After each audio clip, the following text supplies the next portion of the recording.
E uma coisa que nós temos que deixar bem claro aqui é que em nenhum momento Deus, Ele dá a entender nas Escrituras que a nossa vida aqui na terra seria um mar de rosas, por assim dizer.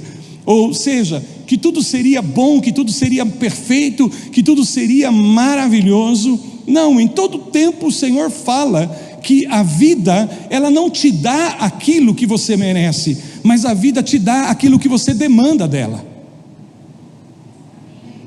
Vou dizer isso de novo, guarde no teu coração. A vida não te dá, a vida não oferece o que você de fato merece, mas a vida te dá aquilo que você demanda dela. Aquilo que você demanda dela. Por isso essas palavras são tão importantes, como prosseguir, avançar, e principalmente aqui no que concerne as dificuldades que a vida nos traz, a necessidade de aprendermos a superar. Por quê? Porque se nós não desenvolvermos essa capacidade de superação, que de fato nós temos em Deus, é algo que simplesmente nós precisamos ativar em nossas vidas. Porque todos aqueles que estão em Cristo,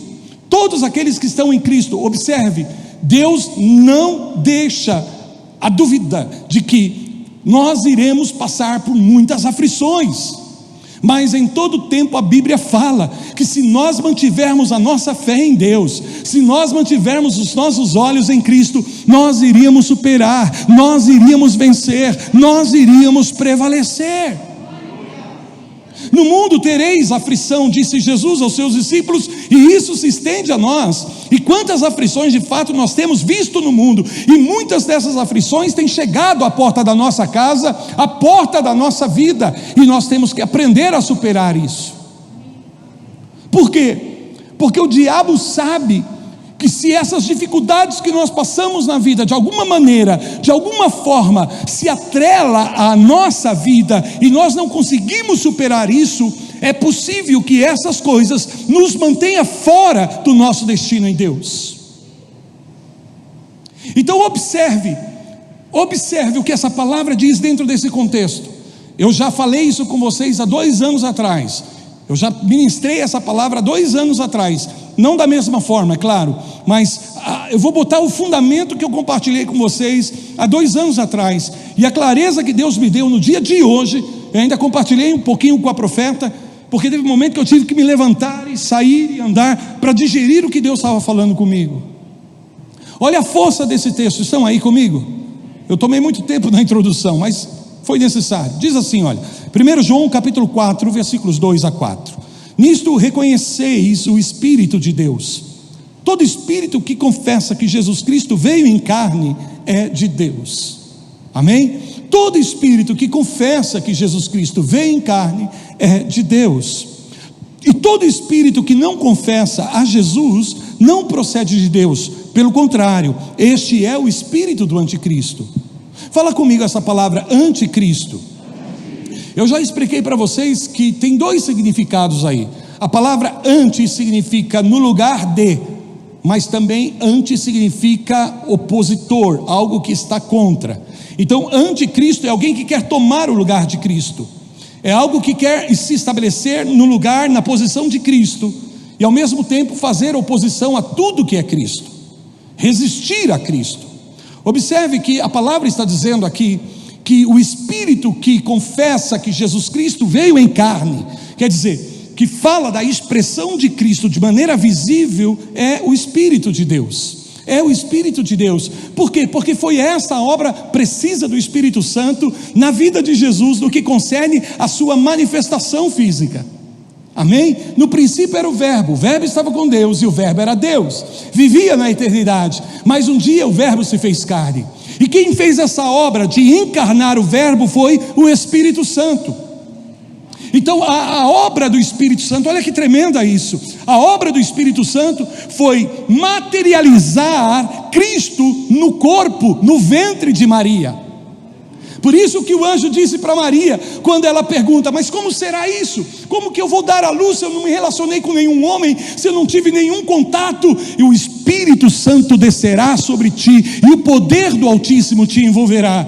Então o Espírito Santo, através do seu poder, gerou o verbo no corpo de Maria, dando a possibilidade de que esse verbo se revelasse, que esse verbo se expressasse, e vimos a glória de Deus, a glória do unigênito do Pai, do único que foi gerado por Deus até então. Observe que o Espírito Santo, o que ele fez em Jesus, ele também faz na minha vida e na sua vida por meio do seu poder. Em outras palavras, ele quer encarnar Jesus na minha vida, ele quer encarnar Jesus na sua vida. Por isso ele está debaixo do seu poder, nos transformando de glória em glória até a imagem de Cristo Jesus, para que Cristo se expresse na sua vida, para que Jesus seja visto na sua vida. Ou seja, facetas, características de Cristo precisam ser expressadas na nossa vida.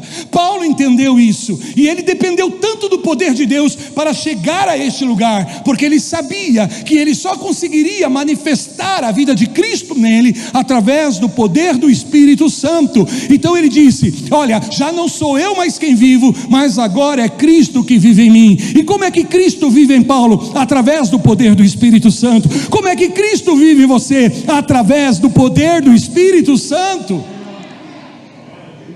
Por isso, o que confessa que Jesus se manifestou em carne é o Espírito de Deus, mas o espírito do anticristo se opõe a isso. O espírito de anticristo resiste a isso. Todo espírito que não confessa Jesus, ou seja, no sentido de que, no contexto aqui deixa bem claro que Jesus se manifestou fisicamente, visivelmente, esse é o espírito do anticristo. Então veja, deixa eu te dar essa clareza aqui: o espírito do anticristo não é a mesma coisa da pessoa do anticristo. Não está falando da pessoa do anticristo, desse ser escatológico que um dia virá em carne e sangue, e talvez já esteja por aí, ou virá em algum momento. Não me interessa isso. O que me interessa é o fato de que nós já estamos vivendo a presença, a oposição, o ataque do espírito do anticristo. Ou seja, tudo aquilo que é Cristo na tua vida, tudo aquilo que é Cristo, tudo aquilo que vai se expressar na tua vida, que é Cristo, o anticristo vai resistir, o anticristo vai se opor, o anticristo vai tentar impedir que você expresse Cristo na tua vida, porque a expressão de Cristo é a derrota do diabo.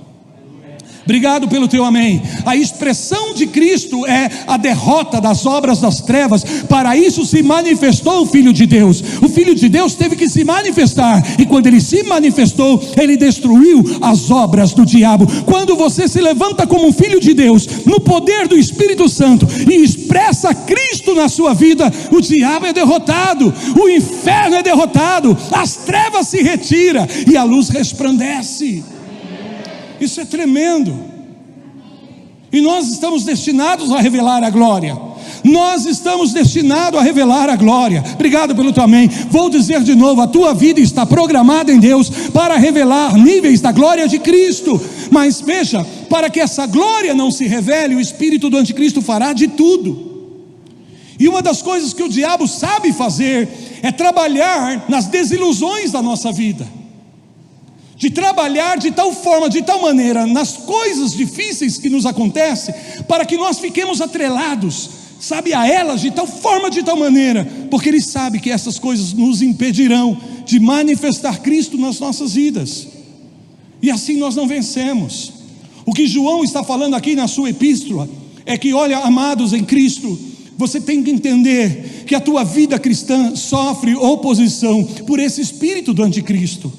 Todo mundo pode se manifestar, todo mundo pode se manifestar na sociedade, mas quando a igreja começa a se manifestar, quando o povo de Deus começa a se manifestar, o que vem é oposição, o que vem é retaliação, o que vem são críticas, julgamentos, para tentar nos inibir, nos sufocar. Sabe, vocês são crentes, então vocês devem agir assim, ó. Fica aí dentro da sua igreja, entre as quatro paredes, faça a tua adoração, faça a tua oração, mas não traga Cristo para a sociedade, não traga Cristo para a educação, não traga Cristo para o governo, não traga Cristo para a ciência e tecnologia.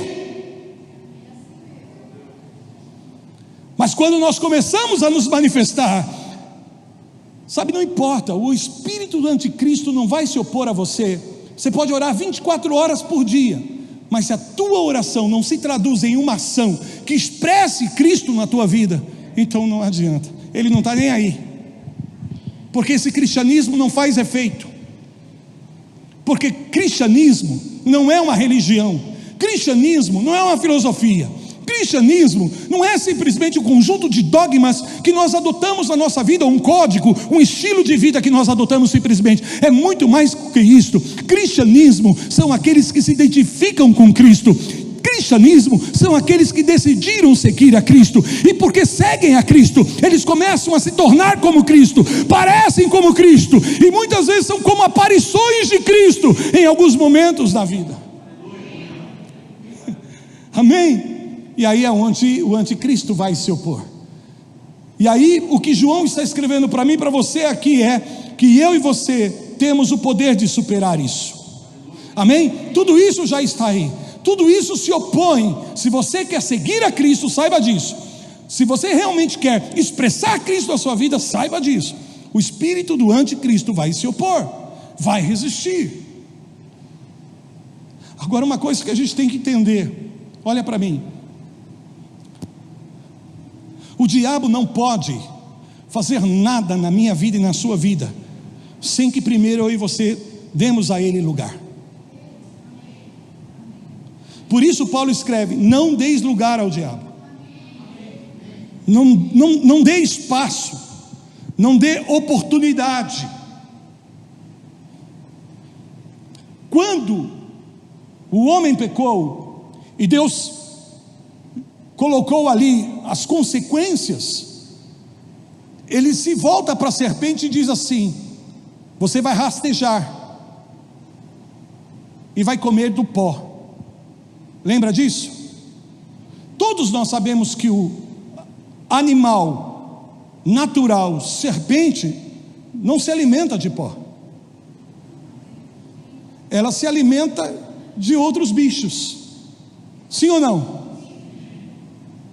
Às vezes até cobra mesmo, eles comem cobra, é ou não é? Come rato. Tem gente que gosta de ter uma cobrinha de estimação em casa para matar os ratinhos tadinhos. Não é de pó. A dieta da serpente não é o pó. Mas o que Deus está falando ali, quando se refere a Satanás na figura da serpente, Ele está dizendo: você vai se alimentar da natureza humana, você vai se alimentar dos frutos humanos, da carne humana, destituída da glória de Deus. Então são as obras da nossa carne, você sabe do que eu estou falando, são as obras da nossa carne, como por exemplo, Paulo cita a ira, a contenda, a inveja, os ciúmes, a cobiça, a ambição, sabe, o orgulho, a soberba, todas essas coisas, são dessas coisas que o diabo ganha força para tentar frustrar o plano de Deus nas nossas vidas, mas ele não pode, desde que eu e você não demos a ele lugar. Então o que vai acontecer? Se na vida nós vamos passar por aflições, muitas dessas aflições vão ser potencializadas pelo inimigo. Entende o que eu estou te dizendo? Para atingir o teu coração, para atingir a tua alma, para provocar na tua identidade, na tua personalidade, sabe, uma distorção, de maneira que se anule a expressão de Cristo na sua vida. Eu não sei se você está entendendo o que eu estou te dizendo, mas é tão importante isso. Então, por exemplo, um dos campos aonde o inimigo tem mais tirado proveito são os campos, ou o campo, melhor dizendo, é o campo das ofensas. Você já percebeu como tem gente desviada por causa da ofensa? Tem ou não tem?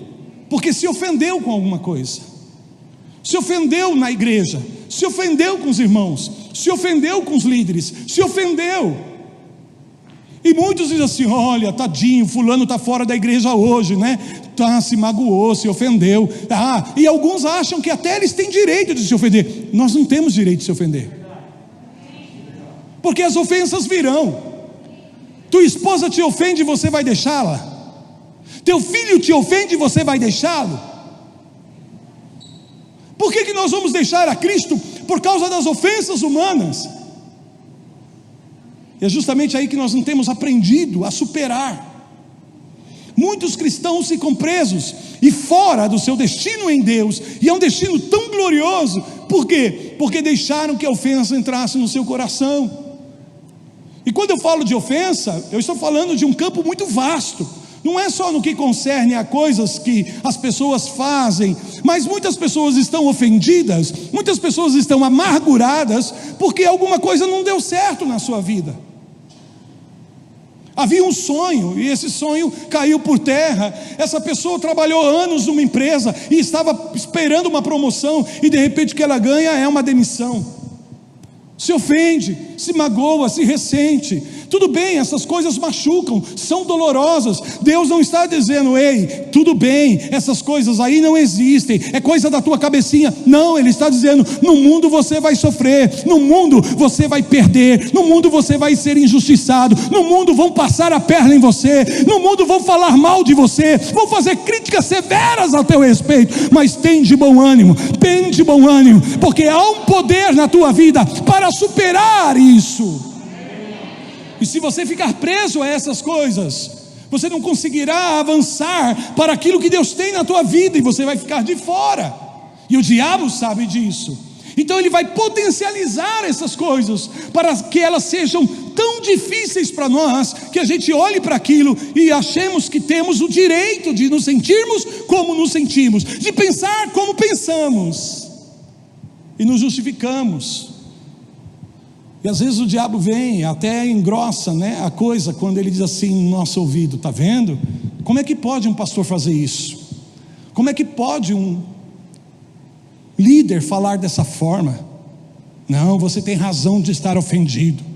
Puxa vida, você se dedicou tanto, você fez isso, você fez aquilo, você é tão bom, você é uma pessoa tão maravilhosa, você não merecia passar pelo que você está passando. E você vai se posicionando como vítima, e como vítima você vai deixando isso acumular no seu coração de tal forma, de tal maneira, que você se torna uma pessoa com uma raiz de amargura no seu coração. E para uma pessoa que está amargurada, a Bíblia diz que ela está contaminada, e ela contamina o seu ambiente, ela contamina as pessoas com quem ela se relaciona. Não sou eu que digo isso, é a palavra de Deus em Hebreus capítulo 12. Cuida do teu coração, não deixe que entre nenhuma raiz de amargura. Amém? Por isso que Jesus nos ensinou a tratar com as ofensas da vida. Talvez você tenha tido uma infância muito difícil. Talvez o teu lar, a tua casa, os teus pais não tiveram estrutura para dar a você a atenção que você merecia, cuidar de você como você merecia. Mas você vai precisar superar tudo isso. Você vai superar tudo isso. Precisa superar tudo isso. Amém? E não deixar que essas coisas prendam você. Eu tenho falado isso aqui porque isso é muito importante, queridos. Porque o texto está falando algo que vem contra você. Mas não desanime, você tem condições de vencer isso. Olha o que o texto segue dizendo, versículo 4, estão aí comigo? Versículo 4 diz assim: ó, filhinhos, vós sois de Deus, e é isso que importa. Obrigado pelo teu amém. Vós sois de Deus. Já aí é o primeiro fundamento da nossa capacidade, do nosso poder de superação, de saber que nós somos de Deus.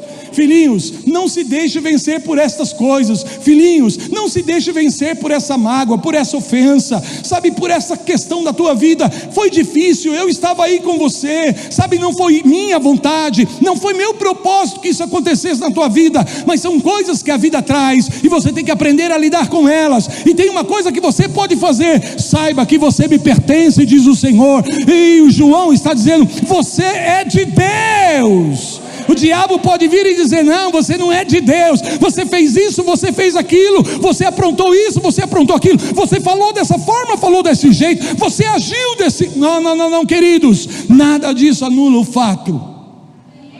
O que eu não posso é me deixar ficar preso por essas coisas. Eu tenho que superá-las. Eu tenho que olhar para Deus, Eu tenho que entregar essas coisas ao Senhor. Eu tenho que me dispor diante do Senhor e dizer: Deus, isto não vai me prender, isto não vai me segurar. Por mais que doa, por mais que seja difícil, eu creio que eu tenho poder para superar, e eu vou superar com a ajuda do Senhor. Amém? Porque eu creio que até nas coisas ruins da minha vida, Deus está trabalhando para o meu bem. Ele pode fazer isto. Agora eu não vejo, agora eu não entendo, mas lá na frente, aquilo que era perda vai se tornar em ganho, aquilo que era dor vai se tornar em sorrisos de alegria. Aleluia! Porque Ele tem um destino maravilhoso para mim. Eu creio nisso, e não vou deixar que nada e ninguém me deixe fora desse destino. Mas eu tenho que trabalhar isso. Amém? Vós sois de Deus e tendes vencido os falsos profetas. Eu me enquadro aí, porque maior é aquele que está em vós do que aquele que está no mundo. Ou seja, aquele que se opõe a você, aquele que se levanta contra. Pode vir todos os espíritos de anticristo que houver contra você, você é de Deus, e maior é aquele que está na tua vida, maior é aquele que está do teu lado. E se você tem consciência de quem está com você, querido, você tem poder para superar todas as coisas. Agora, claro, veja bem, como é que nós superamos isso? Com o poder de Deus, com a obra do Senhor operando nas nossas vidas. Abra por favor a sua Bíblia em Hebreus. Deixa eu avançar aqui. Livro de Hebreus, do capítulo 12. Glória a Deus. Hebreus, capítulo de número 12.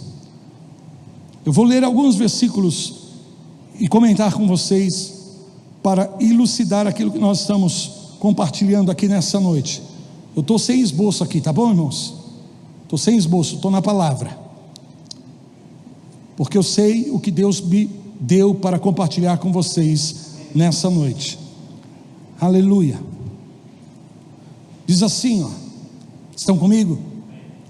Portanto, também nós, visto que temos a rodear-nos tão grande nuvem de testemunhas, desembaraçando-nos de todo o peso e do pecado. Amém? Desembaraçando-nos de todo o peso e pecado que tenazmente nos assedia, corramos com perseverança a carreira que nos está proposta. A carreira aqui é esse destino que Deus tem para você. O autor de Hebreus está dizendo, está fazendo uma comparação. Ele está dizendo: olha, a vocação de Deus para a tua vida, o teu chamado em Deus, o teu destino em Deus, o propósito para o qual Deus te criou é uma carreira, e você tem que correr essa carreira livremente. E há duas coisas que comprometem a sua performance nessa carreira. Primeiro, o pecado, e todos nós sabemos o que é pecado. Segundo, peso. Amém? Veja que o peso aqui não é basicamente a mesma coisa que pecado, porque senão não seria dito dessa forma, pecado e peso. Porque há coisas necessariamente que não são pecados em si mesmo, mas que se tornam um peso na nossa vida, e você não pode correr pesado. Isso vai roubar de você muita energia. Amém? Isso vai comprometer, como eu disse, a tua performance. Você vai ter que gastar energia extra para conduzir a tua vida nessa carreira, e aí vai ter momentos em que você não vai ter forças, e sabe o que vai acontecer? Você vai ficando para trás, você vai perdendo tempo, e tem gente que está perdendo muito tempo na vida, por conta desses embaraços. Por isso que aqui no versículo de número, veja, vou continuar lendo aqui, o versículo de número 2: olhando firmemente para o autor e consumador da nossa fé. Quem é? Quem é o autor da tua vida? Quem é o autor da tua história? Quem é o autor dessa carreira? Quem é o autor do teu destino? Quem tem a última palavra na tua vida? Olha para Ele. Amamos nossa família, mas não vem dela a última palavra nas nossas vidas. Podemos amar muitas pessoas, e de fato devemos amar, mas não vem das pessoas a última palavra. porque quando alguém falhar, você sabe que ele não vai falhar na sua vida. Agora observe o que o autor está falando para a gente. Estamos numa carreira, estamos correndo, amém? E há um prêmio para essa corrida. E ele fala assim: para você superar, você tem que olhar para ele, o autor e consumador, ter ele como sua referência, ter ele como seu modelo. O seu enfoque nessa carreira deve ser exclusivamente Jesus, porque se em algum momento você tira os olhos dele, você vai se embaraçar com alguma coisa, amém? Se você perder essa perspectiva, você pode perder a direção, você pode perder o propósito, você pode perder a motivação. Por isso que o autor está dizendo, veja, no versículo de número 2, olhando firmemente para o autor e consumador da fé, Jesus, o qual, em troca da alegria que lhe estava proposta, suportou a cruz, não fazendo caso da ignominia, e está assentado à destra do trono de Deus. Ele está dizendo para mim, para você, considere Jesus, que teve a cruz nessa jornada, teve a cruz, teve que lidar com a cruz nesse caminho. Porém eu te digo, ele não olhou para a cruz, ele olhou para o prêmio, ele olhou para aquilo que ele iria alcançar. Por isso ele está assentado no trono, diz o autor, veja, o trono é o teu destino final, o trono é o lugar que Deus tem para você. Em outras palavras, representa a recompensa de você seguir essa carreira, significa a recompensa de você percorrer essa jornada, de você olhar para Jesus, que sabendo que tinha dificuldades para enfrentar, coisas terríveis que teria que viver, mas ele não se apegou a isso, ele se apegou ao depois, ao que viria como recompensa. Olha como Deus tem a perspectiva correta para a minha vida e para a sua vida. Ele está dizendo, não vai ser fácil, vai ter momentos que parece que você não vai conseguir, mas se você conseguir, tem um prêmio, vai valer a pena. Siga essa carreira, não deixe, não olhe para trás. O que acontece? Todas as vezes que você abraça um empreendimento na sua vida, um propósito de algo grande, porque nada grande na nossa vida acontece sem esforço e sem tempo. É ou não é verdade? Um diploma não vem da noite para o dia, um certificado não vem, uma qualificação para algo não vem da noite para o dia. Você vai ter que investir, você vai ter que gastar tempo, você vai ter que gastar energia, você vai ter que gastar dinheiro, e vai chegar uma hora que você vai pensar assim, será que vale a pena? Está tão difícil, mas se você conseguir tirar os olhos disso e colocar os olhos da recompensa, quando você vê, aleluia, lá no teu futuro, você agindo no teu sonho, vendo isso acontecendo, isso te dá energia, isso te dá motivação. Jesus disse, passa de mim esse cálice, porque Senhor, é difícil demais para beber, amém? Mas se isso está na tua vontade, Senhor, se eu tiver que beber, porque isso está no propósito, então eu vou beber, Senhor. Que não seja feita a minha vontade, mas a tua vontade. Ele orou uma, veja lá, ele orou duas, ele orou 3 vezes, para se certificar que o cálice era de fato algo que estava no propósito de Deus para a vida dele. O cálice não foi enviado por Deus, entende o que eu estou te dizendo?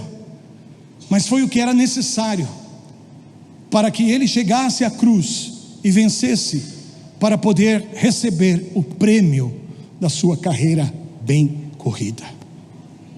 É a mesma coisa que o Senhor está falando conosco.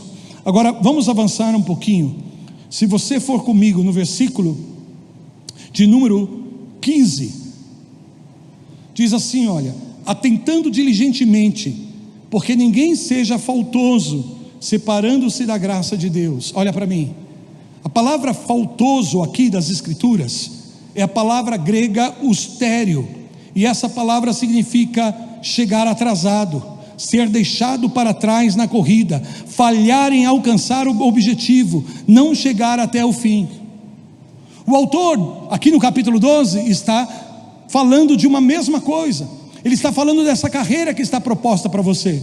Ele está falando desse destino que Deus tem para a tua vida. E que nesse destino, nessa carreira, melhor dizendo, você vai enfrentar alguns percalços, você vai passar por alguns desafios, você vai ter que lidar com algumas oposições que virão a você. Mas ele está dizendo: se você entender que Deus está na tua vida, você tem o poder de superar cada um desses acontecimentos, por mais difíceis, por mais dolorosos que tenham sido para você, porque você entende que Deus vai trabalhar em todas as coisas para o teu bem, segundo o propósito, segundo a carreira que Ele estabeleceu para você. Então o autor está dizendo: não seja faltoso, não seja faltoso. E a palavra faltoso aqui significa isso: ficar para trás, perder o fôlego, sabe, você não tem mais energia para correr e ficar, por isso peso, se desembaraçar do peso, se desembaraçar do pecado, porque essas coisas vão deixando você lento, vão deixando você pesado, e aí você não consegue alcançar o ritmo que você precisa na tua vida para superar, e aí você começa a ser superado por outros. E eu não estou falando outros no sentido que estão competindo contra você, não, porque ninguém aqui está competindo contra ninguém, todos nós estamos na mesma carreira, mas há outras coisas que se estabelecem aí, como limites, como desafios, como obstáculos, que acabam nos superando, quando na verdade nós deveríamos superar essas coisas, superar a morte de um ente querido, superar a perda de um emprego, a falta de uma promoção, a traição de uma pessoa, a injustiça de alguém, o casamento que não deu certo, o namoro que não deu certo. Superar, não seja faltoso. E aí eu volto para esse campo que eu destaquei aqui no começo da mensagem, que tem um potencial enorme de embaraçar as pessoas: a ofensa, as mágoas, o ressentimento, sabe, a postura de vítima nessa vida, que todo mundo lhe deve, que o mundo lhe deve, que você foi injustiçado. E aí a palavra diz assim: não seja faltoso, não fique para trás, não fique para trás, não perca o teu impulso. De que forma? Separando-se da graça de Deus. Quando é que nós começamos a perder o impulso, gente? Quando é que nós começamos a ficar para trás nessa corrida? Quando deveríamos superar, não outras pessoas, mas superar essas situações na nossa vida, e em vez de superarmos, elas nos superam, e a gente vai se detendo nessa jornada, em vez de prosseguirmos, em vez de avançarmos. Quando? O autor está dizendo: quando você se priva da graça de Deus. Está aqui, quando você se aparta da graça de Deus, porque só tem um jeito de você ter o fôlego espiritual que você precisa para correr bem essa carreira, debaixo da graça de Deus. Porque a graça é o poder que te capacita, a graça é a liberação do poder do Espírito Santo de Deus na tua vida, para fazer o que você não pode fazer, para superar aquilo que vem contra você, para fazer com que aquele que é maior em tua vida do que aquele que se levanta contra você, de fato se manifeste. Porque não tem jeito de nós manifestarmos a Cristo na nossa vida, se não for por meio da graça. Por isso que João fala, na revelação de Cristo, na encarnação de Cristo, diz que o verbo veio cheio de graça e de verdade, amém? Jesus se manifestou cheio de graça, e só mediante o operar da graça de Deus nas nossas vidas é que nós vamos manifestar a Cristo. Por isso Paulo diz: eu vou me gloriar nas minhas fraquezas, porque na minha fraqueza o poder de Deus é aperfeiçoado. Por isso que Deus disse a ele: Paulo, a minha graça te basta. Tudo que você precisa para vencer é a operação da graça de Deus na tua vida. Meu irmão, escuta, com a graça de Deus, minha irmã, com a graça de Deus ativa na tua vida, nada pode te superar, ninguém vai sair à frente, ninguém vai te ultrapassar, não tem barreira que vai te limitar, porque a palavra superação significa alguém que se levanta, alguém que, sabe, coloca-se acima de. Então quando vem um obstáculo, um limite, uma dificuldade, ou quando alguém começa a ganhar vantagem na tua vida, sabe o que acontece? Vem o poder da graça de Deus na tua vida e te eleva acima dessa circunstância, além dessa barreira, faz você ultrapassar os limites por causa da graça. Por causa da graça. Fala comigo, graça de Deus.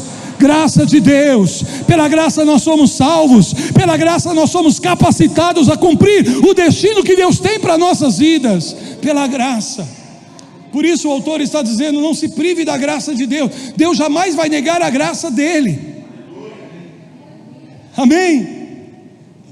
Deus falou para Paulo: Paulo, a minha graça te basta. Ele entendeu que para superar e vencer os obstáculos da sua vida, ele só precisava da graça de Deus na vida dele. Porque Paulo reconheceu, quando vinha esses ataques de Satanás, sabe, esse mensageiro de Satanás que vinha para esbofeteá-lo, que era um espinho na carne de Paulo, ele dizia: por 3 vezes orei. Olha, igual Jesus, 3 vezes. Até que o Senhor disse: Paulo, a minha graça te basta. Ele entendeu que ele chegou ao limite dele. Quantas vezes nós chegamos ao nosso limite? Algo acontece na tua vida e você percebe: cheguei ao meu limite, não tenho como ir daqui adiante, não tenho como me sobressair. E aí vem a graça de Deus na tua vida, e a graça de Deus te eleva, a graça de Deus te coloca acima. Bendito seja o nome do Senhor. Olha que coisa linda, queridos. A palavra superação, ela vem do latim, deixa eu colocar aqui para vocês. Superação ou superar vem do latim superatio, que significa o ato de elevar-se, de passar por cima. Amém? Isso significa superação. A palavra super significa algo que está acima. Então é uma ação de Deus na tua vida que te coloca acima. É uma ação de Deus na tua vida, um super de Deus que vem a você para te elevar acima de toda e qualquer resistência, acima de qualquer oposição na tua vida, de toda e qualquer limitação, de algo que queira sair na frente, de algo que queira superar. Então, como que eu não me privo da graça de Deus, apóstolo? Não deixando que brote no seu coração nenhuma raiz de amargura. Se você quer viver continuamente, olha para mim, o fluxo da graça de Deus na tua vida, você não pode de maneira alguma permitir que a raiz de amargura brote no seu coração. Não é isso que diz o texto? Sim ou não? Se privando da graça, por quê? Estão aí comigo? O gato comeu a língua de vocês? Foi a máscara? Hebreus capítulo 12, estão comigo? Diz assim: separando-se ou se apartando, conforme algumas versões, da graça, nem haja em vós alguma raiz do que? Fala comigo, raiz de amargura. Claro, uma raiz de amargura vai gerar frutos de amargura. Faz sentido? O que nos priva da graça de Deus? Não é o pecado, porque o pecado pode abundar, porém a graça pode superabundar. A graça sempre supera, mas uma coisa que nos priva, melhor dizendo, da graça, é justamente a raiz de amargura. É quando nós não perdoamos. Nós não perdoamos as pessoas por causa das pessoas, nós perdoamos as pessoas por causa de nós. Eu não perdoo o fulano para que o fulano fique bem, eu perdoo para que eu fique bem, para que eu continue prosperando, para que eu continue debaixo da graça de Deus, superando tudo que eu preciso superar, porque virá resistência, virá obstáculo. Então o diabo sabe que debaixo da operação da graça de Deus ele não tem vez, e aí ele vai potencializar esses acontecimentos na nossa vida para que a gente abrigue uma raiz de amargura. Fazer que nem a história dos meninos que estavam fazendo arte com o vovô. O vovô estava dormindo no quarto, lá na cama dele, e eles colocaram no bigode do vovô um pozinho daquele de, como é que chama? Pó que fede para dedéu? Não é? Pó de mico é aquele que coça. Era daquelas bombinhas fedorentas lá. Eu não vou falar essa palavra aqui, eu lembrei, não vou falar. Vocês sabem do que eu estou falando? Eles esfregaram, eles fizeram uma pasta com aquilo. Olha, a molecada é fogo. Foram lá enquanto o vovô estava dormindo, e passaram no bigode do vovô, aquela pasta com aquele cheiro. Oi? Enxofre? Pode ser, mas não era enxofre não, mas é a base de enxofre, né? Vocês sabem, né? Eu vou falar de vez, vai, corta aí. Não, eu vou falar não. Aí é os gases das velhinhas. É isso aí, lembra disso? Quem já soltou esses fede? Olha lá, o Azaf levantou as duas mãos. Então vamos lá, botou lá, fizeram uma pasta, colocaram no bigode do vô, e o vô acordou depois de um tempinho, e o fedor, que fedor nesse quarto, que catinga. E aí, para sair dali daquele ambiente fedido, ele vai para a cozinha, está fedendo. Aí ele fala: vou sair lá para fora para pegar um ar puro, que eu não aguento mais esse fedor. Abriu a porta, saiu para fora, falou: ô mundo fedido.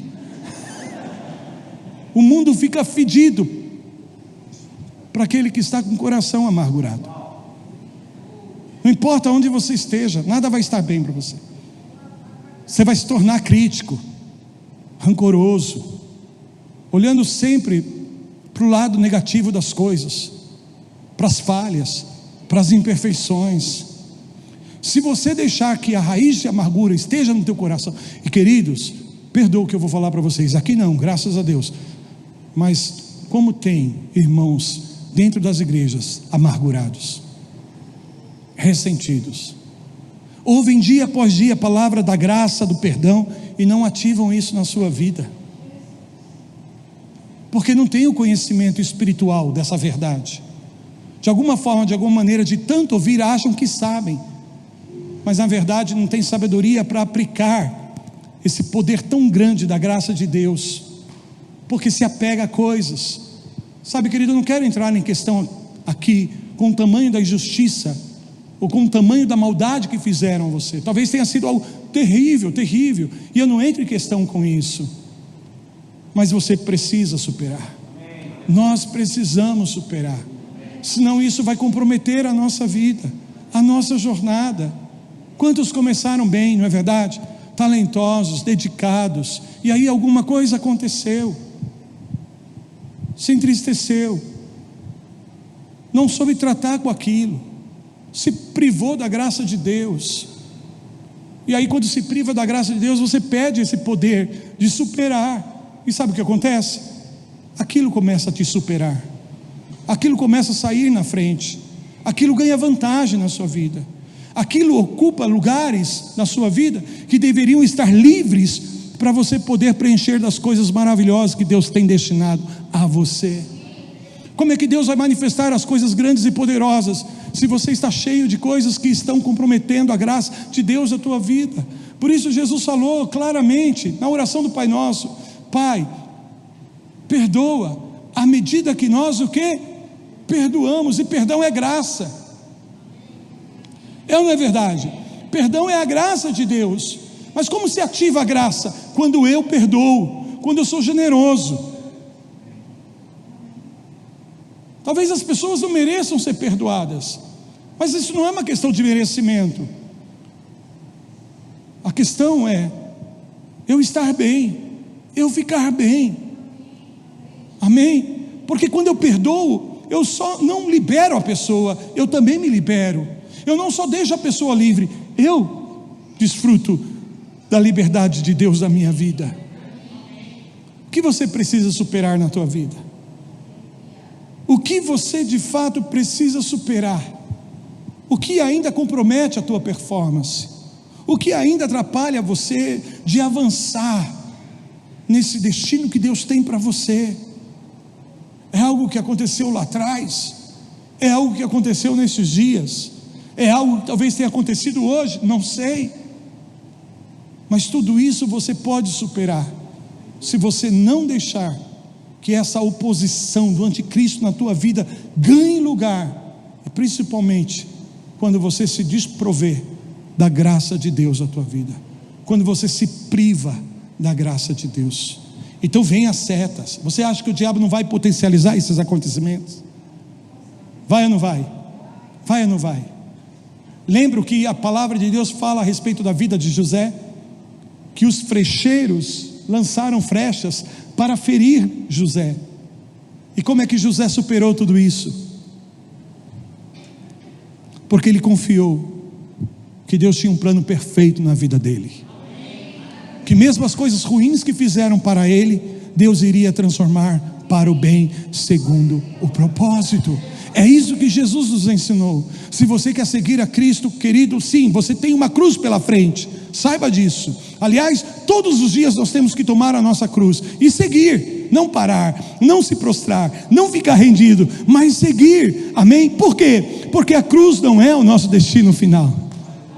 A cruz só nos qualifica para recebermos o prêmio da nossa soberana vocação que está em Cristo Jesus o Senhor, pela sua graça. Fica de pé comigo nessa noite e aplauda bem forte o nome do Senhor.